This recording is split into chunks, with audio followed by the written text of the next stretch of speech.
Hello everyone, welcome to Venkanna English Guru. Friends, we are actually talking about romantic writers. So, as a part of romantic writers, where we have discussed three writers so far, we are going to talk about a new writer, John Keats, in this video. Okay, so with regard to John Keats, and actually previously I uploaded one video on a short summary of Ode to Autumn composed by John Keats, and if you have not watched it, you can watch it.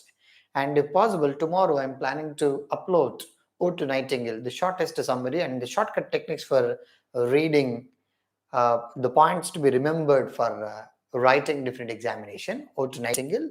Maybe I will do that maybe very shortly, and you can also watch that after this. So John Keats, 1795, 1826, died at the age of just 26 and due to tuberculosis. And once you think about the writer, friends, if my voice is clear, show me thumbs up quick. If my voice is clear, show me thumbs up. I think it's everything is clear. So the moment you think about John Keats for a different competitive examination, you need to focus on different poems and the poetic techniques and the literary devices that were introduced by John John Keats to the world.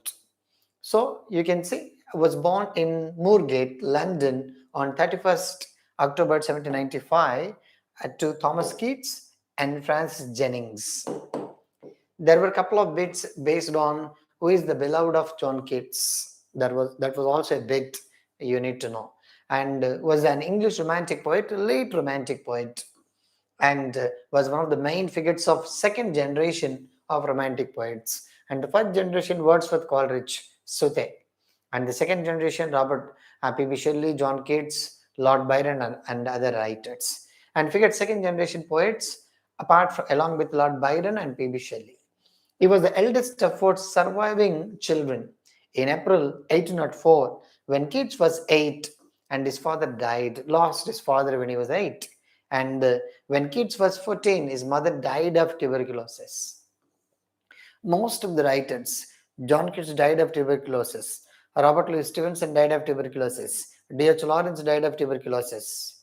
And most of the Scottish writers, remember, Scottish, from Scotland, Edinburgh, okay, Lowland, and most of them, and they die of tuberculosis due to the environment.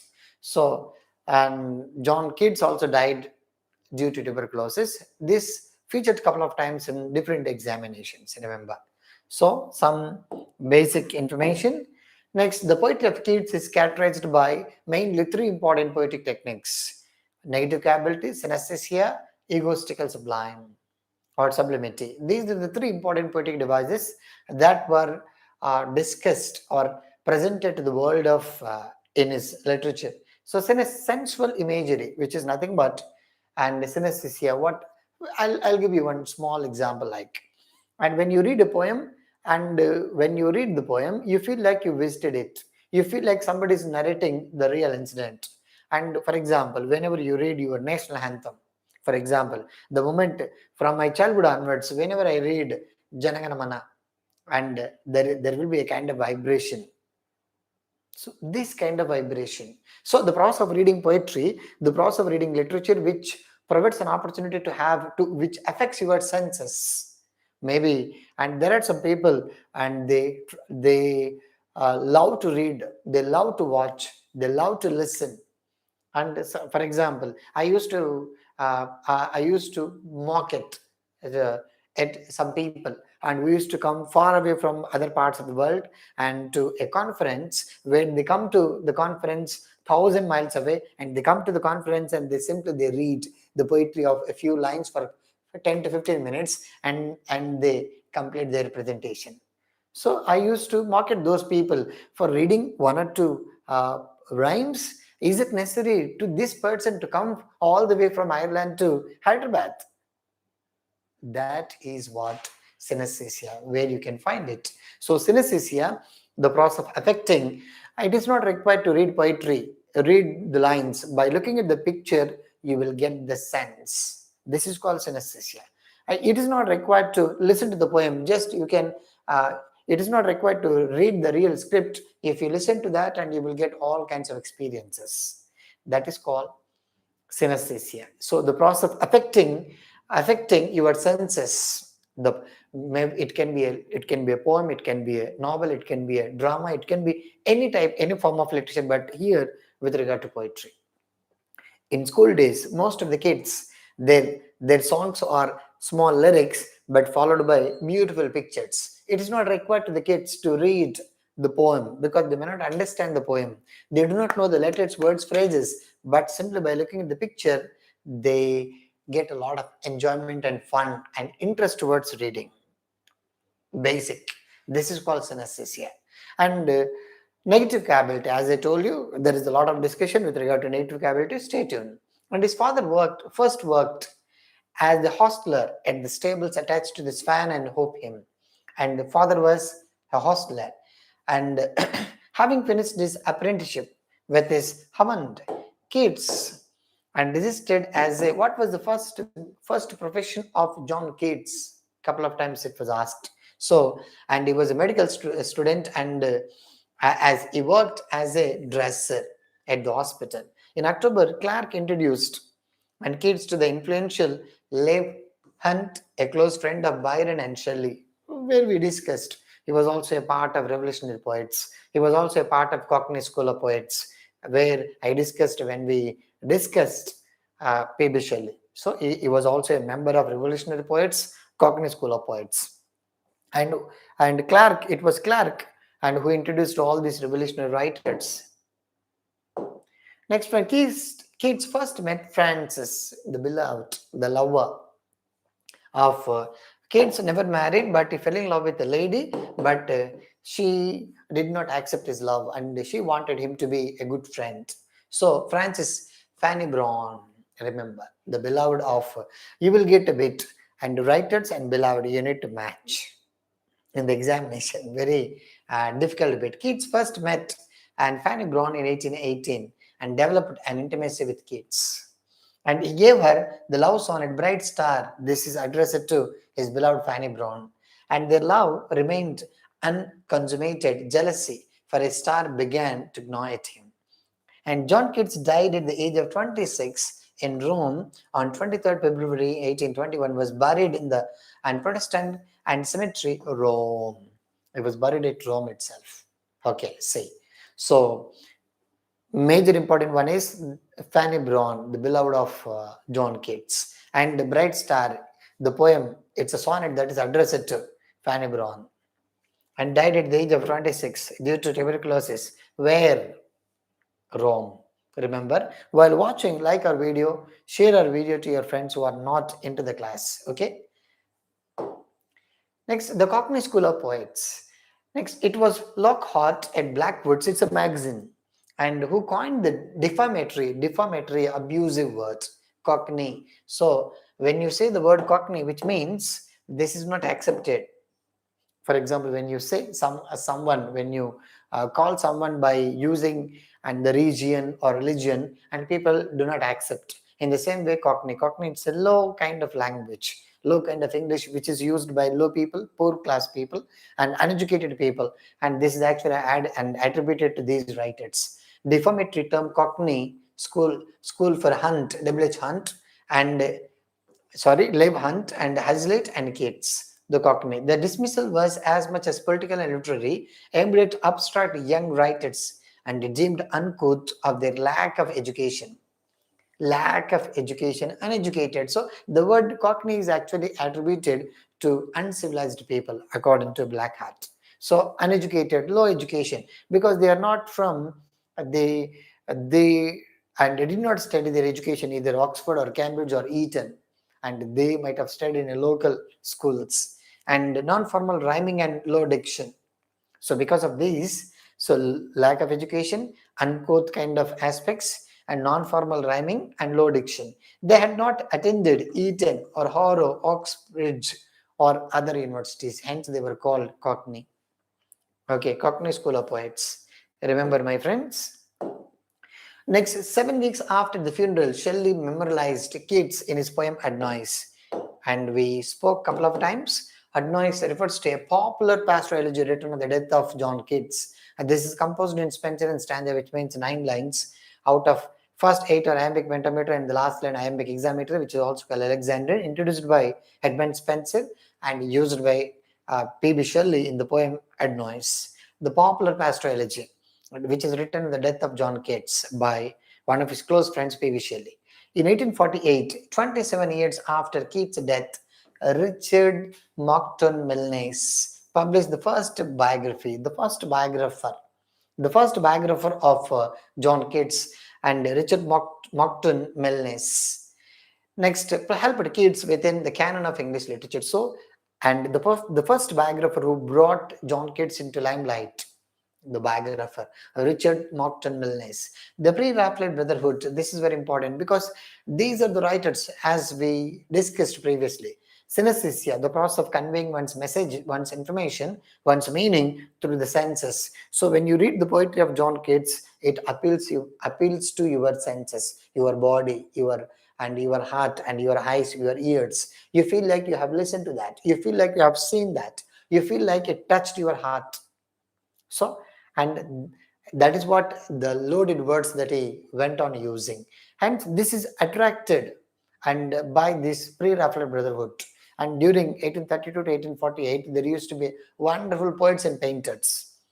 And I'll talk about this and in a lengthy, elaborated manner.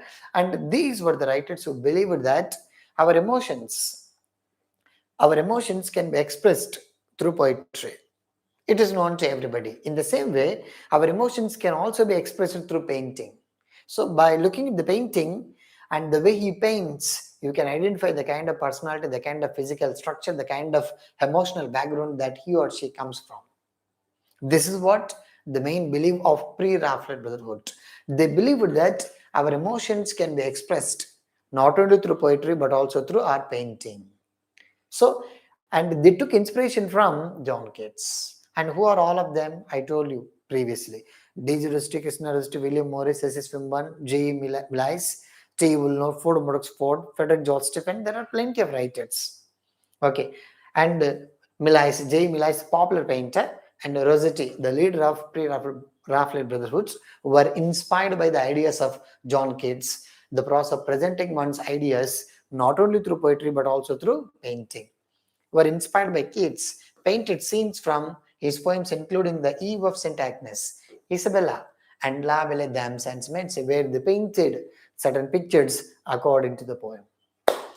So today you can see many of the textbooks of NCERT, CBSE, ICSE, and you can find poem and where different pictures are presented or portrayed or are painted and in addition to the text. So this became a process only based on the PreRaphaelite Brotherhood, their ideas. Keats' biographers include Sidney Colvin, Robert Gittings, and Walter Jackson, Bate, and Andrew Motion, apart from the first one, and Richard Monckton Milnes.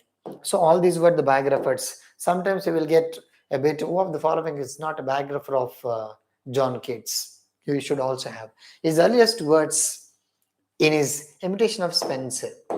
John Keats was greatly influenced by Edmund Spenser, Imitation of Spenser, and written when he was just 18. And in May 1816, Leigh Hunt agreed to publish the sonnet O Solitude in his magazine, The Examiner, a leading liberal magazine of the day. The Examiner was and editor was Leigh Hunt, who published the sonnet O Solitude. In spite of the bad reviews of the poem, Hunt published the essay Three Young Poets. We also discussed this. Three young poets, Shelley, Keats, Reynolds. These three are considered to be the three young poets who died young. And the sonnet on first looking into Chapman's Homer. Another important sonnet, Bright Star, O Solitude on first. And he composed 61 sonnets in his life, So John Keats produced 61 sonnets. Okay, some of the important works. Next, according to Brown, Ode to Nightingale was composed under a plum tree. Several times this bit featured. Ode to Nightingale was composed under dash tree, plum tree. Remember this. So under a plum tree. Ode and a Grecian urn, Ode and Melancholy were inspired by sonnets form. So these are all sonnets. The poem Endymion, which Keats dedicated to Thomas Chatterton, and a work that he termed a trial of my powers of imagination. Endymion. Next, To Autumn became one of the most highly regarded poems in the English language, wherever you and any country, and where you can find these two poems that are usually become a part of different the textbooks at different levels. In 1819, Keats wrote The Eve of St. Agnes and La Belle Dame Sans Merci, Hyperion, Lamia, and Otho the Great. That is what the greatest year in the life of John Keats in terms of literary production is 1819. Remember this. This also featured a couple of times. Keats collaborated in a drama, Otho the Great, and began another. The poems Fancy, Bards of Passion, Passion and Myth were inspired by the Garden of Wentworth Place. In 1820, Lamia, Isabella, Eve of St. Agnes, and other poems published in the magazine The Examiner, Edinburgh Review. Two important magazines that are associated with John Keats, The Examiner and Edinburgh Review. Keats befriended Isabella Jones in May 1817 while on holiday in the village Bo Peep near Hastings. She is described as an Isabella. So he met her somewhere and he went on and talking about her as a part of this Isabella. Among the other shorter poems, La Belle Dame Sans Merci is a kind of lyrical, it's a ballad. Friends, I told you, the popular ballad that is composed by John Keats is ballad, one of the most important forms of literature, poetry. And La Belle Dame Sans Merci, which means beautiful women do not have mercy. So maybe you might have used this phrase by referring to Fanny Brown or not, you need to know. Next, letters. Yes, in his life, apart from poetry, apart from sonnets, apart from odes, and letters are also very, very important because where you can find some kind of criticism, critical works, literary aspects which you can identify in this. Keats' letters were first published in 1848.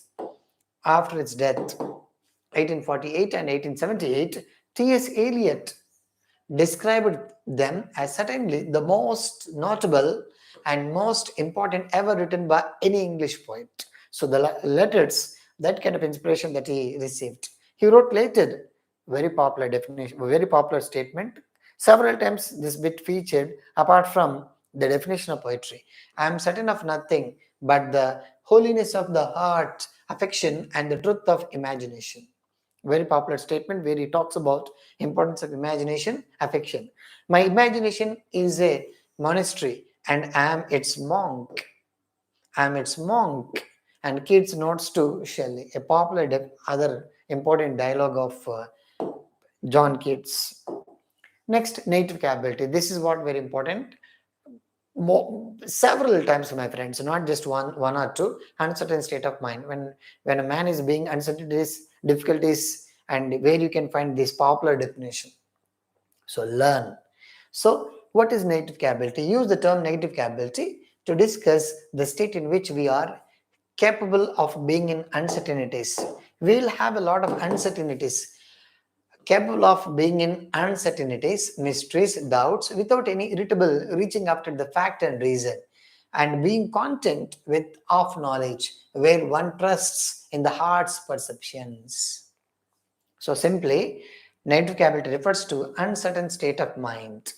We are not going to change our mind, we'll believe. For example, you see, you have the habit of watching a lot of movies where the villain, the antagonist, and is shot by with 5-6 bullets. Within one bullet he dies. But the hero, the protagonist, and if he's shot by 5, 6, 7 bullets, because to use your reason, you are not going to use your reasoning power, you are not going to use your fact.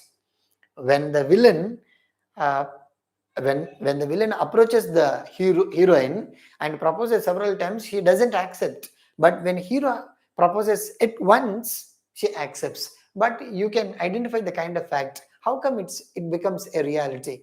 That is what. And the process of reading literature, the process of studying literature, the process of watching literature, watching drama, everything away from fact and reason. That's what he says. Okay, you will, and when you read literature, for example, see, morality plays. And here, O to Nightingale, where the speaker talks to Nightingale. Is it possible for us in our real life? No.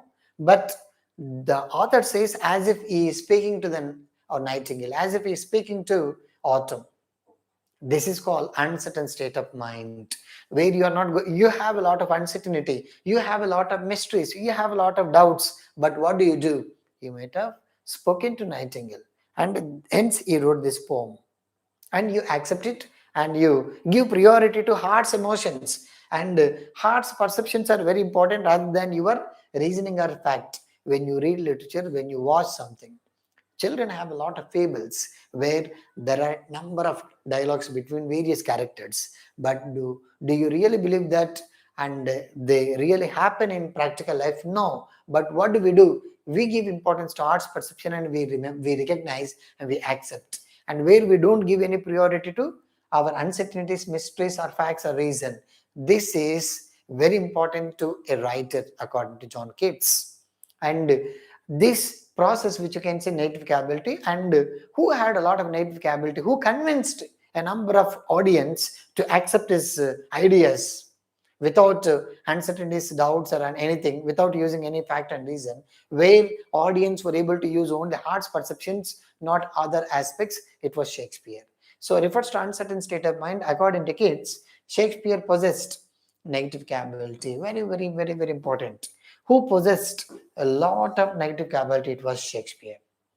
And remember, these three important dialogues, my friends, very important. And the concept of native capability was included as a part of his letters to his brother George. Letters were addressed to his brother George, remember. Next, Keats wrote that if poetry comes not as natural as the leaves of a tree, it had better not come at all. What is poetry? According to John Keats, remember this definition. Very important. So, poetry should be always natural. If poetry comes as natural, how different leaves come and come to a tree or come to a plant, in the same way poetry should come out. It is not going to be forced or conditioned. And very popular definition, my friends. Remember, after strict adherence to the Petrarchan form, most of the sonnets are composed in the form of Petrarchan sonnets. What is Petrarchan sonnet? Italian. What is Italian sonnet? Ottava and sestet. But the rhyme scheme is different. And what is the rhyme scheme of Petrarchan? Abba, Abba, CDC, CDC.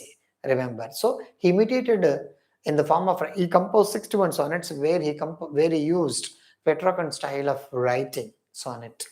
And in 1817 volume, Keats turned it to Shakespearean form, which undoubtedly suited him better. So used two different styles, and most of his sonnets are Italian and English sonnets, and some of them Italian and most of them are English. In 1882, Swinburne, The Ode to Nightingale, is one of the final masterpieces of human work in all time and for all ages. Another important dialogue. The Eve of St. Agnes, regarded by others as his finest narrative poem. It's a tale of elopement of two lovers. Remember, what is the story of Eve of St. Agnes? Eve of St. Agnes is all about elopement of two lovers. In imagination, John Keats also, and he had thoughts of eloping along with Fanny Brown, but his health and his relationship with the lady and did not support, hence he did not elope to Italy, but in imagination where he composed the Eve of St. Agnes, where and he spoke about an elopement of two lovers. Next, in the story of Lamia, is taken from Robert Burton, Anatomy of Melancholy in 16. Robert Burton, Anatomy of Melancholy, it's a popular philosophical text and composed in 1626. And this story is based on Robert Burton. And in 1819, Keats made an attempt to refashion of his unfinished epic. What is the unfinished epic that he composed? Hyperion, simply The Fall of Hyperion, a fragmentary work which includes 4 important volumes. It's a dream, subtitle, remember. So Fall of Hyperion, it has a subtitle Dream and a Dream, and it is the only epic that is composed by John Keats. He wanted to write, but he composed only 4 volumes. And casting up the Miltonic style of the first version, Keats and here creates a blank words of his own. Blank words. What is blank words? What is the only blank words poem composed by Keats and Fall of Hyperion, and which is modeled on Keats and John Milton's The Paddle Lost. Next, which is flexible, powerful sounders. It carries still further Keats' philosophy of beauty. So the Fall of Hyperion, it's all about philosophy of beauty. What is beauty? Beauty is truth. Truth is beauty. If you are truthful, you are beautiful. If you are beautiful, you must be truthful. That's what he talks about. The words are experiments in words from based on the sonnet. Next, all except autumn, which has 11-line stanza. Very, very important. Ode to autumn. I think I created a video on Ode to autumn, which includes 33 lines, 3 stanzas. Every stanza includes 11 lines. It's a 11-line sonnet, closed sonnet, according to John Keats, and are in stanzas of 10 lines made up of Shakespearean quatrain and Petrarchan sestet. Quatrain 4, sestet 6. Next, as a sonneteer, Keats ranks with the greatest English poets because as he composed 61, Shakespeare 154, and Alpha Tennyson more than 130, like you see. And of his 61 sonnets, how many 61 sonnets? Some 10 including. On first looking into Chapman's Homer, several times this bit featured in different examinations like junior lecturer, polytechnic lecturer, degree lecturer, like. On first looking into Chapman's Homer, when I have fears that I may cease to be, and Bright Star, and you can see some of the popular Shakespearean sonnet, English sonnets.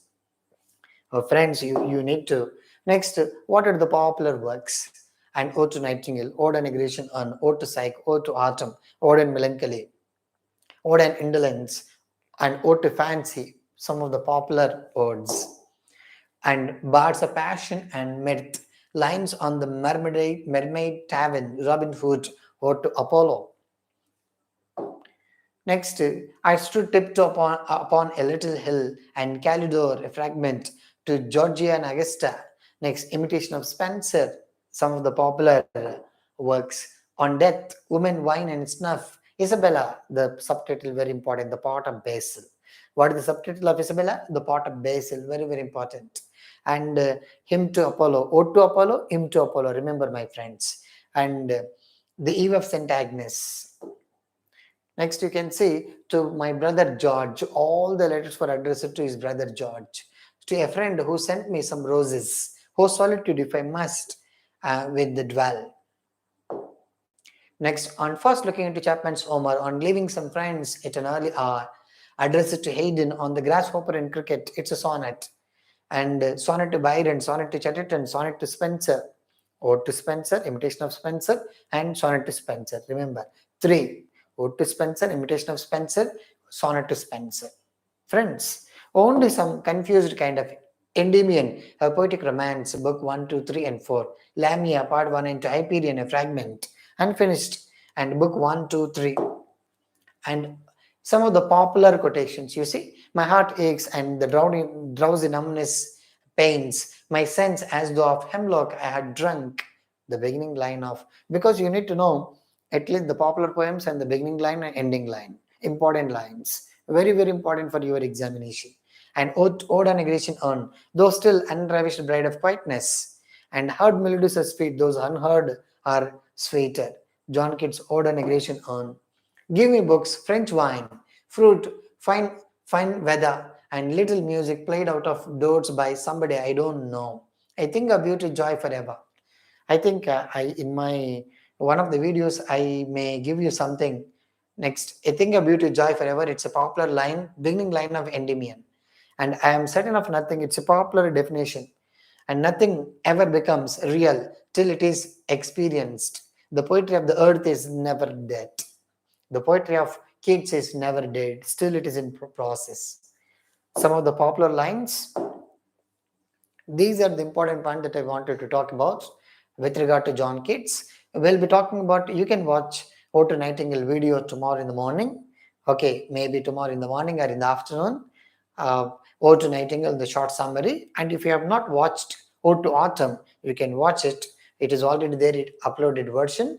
And we'll meet tomorrow where we'll be talking about two short writers like Lord Byron, Charles Lamb, or two or three important writers. Okay, see you guys. Like our video before you leave.